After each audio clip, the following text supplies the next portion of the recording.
Muita gente fala sobre a pobreza e a desigualdade social no Brasil, mas ninguém apresenta uma solução concreta. Afinal de contas, por que o Brasil é um país tão pobre e tão desigual? Por que a gente ouve desde sempre que o Brasil é o país do futuro, mas esse futuro nunca chega? 60% dos trabalhadores brasileiros recebem só um salário mínimo, R$ 937. Mas por causa das nossas leis trabalhistas atrasadas, eles custam mais de R$ 1.800 para seus empregadores. Esse dinheiro poderia estar indo para o bolso do trabalhador, mas está indo direto para o governo.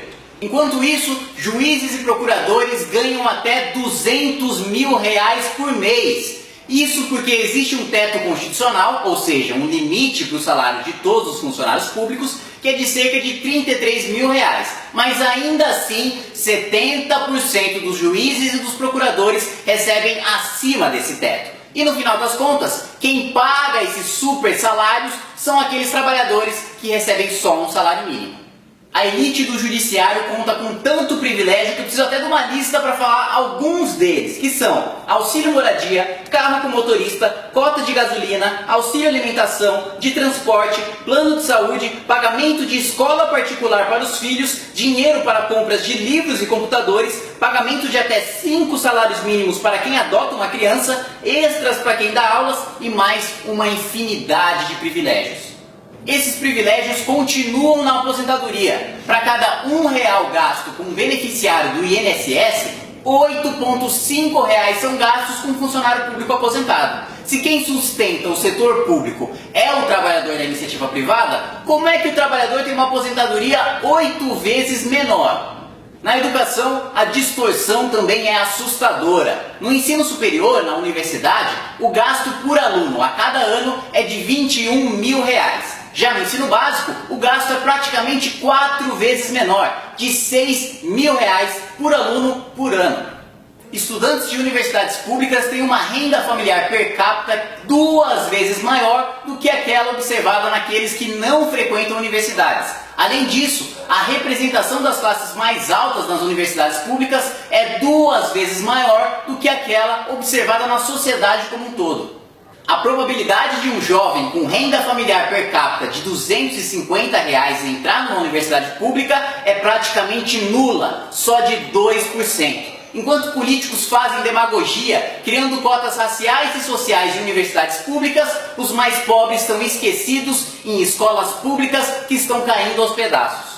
Ou seja, a educação pública brasileira é uma verdadeira máquina de produção de desigualdade social. Enquanto os mais pobres são reféns de péssimas escolas públicas no ensino fundamental e no ensino médio, eles são obrigados a financiar universidades públicas que recebem muito mais investimento, mas que só são ocupadas por classes mais altas.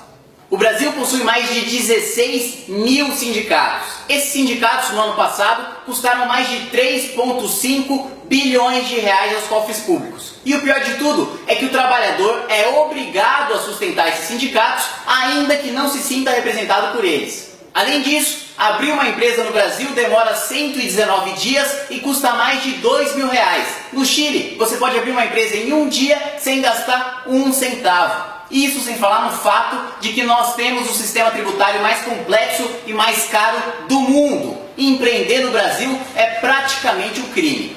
Por falar em imposto, os impostos sobre consumo são uma aberração. O imposto no videogame, por exemplo, é de 72%. Na prática, você está comprando o imposto, o videogame vem de brinde.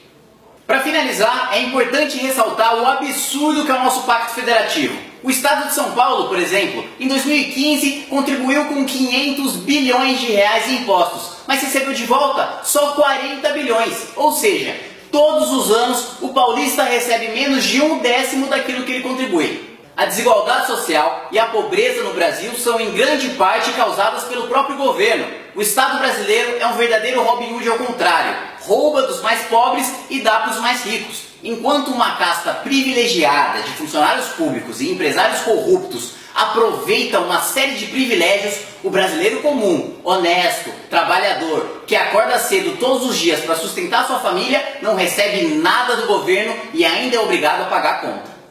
Está na hora de nós, brasileiros, exigirmos uma mudança do Congresso e do governo nas prioridades do Brasil. Enquanto nós não exigirmos uma mudança de postura da classe política, o Brasil vai continuar sendo o país dos privilégios, da burocracia e da corrupção.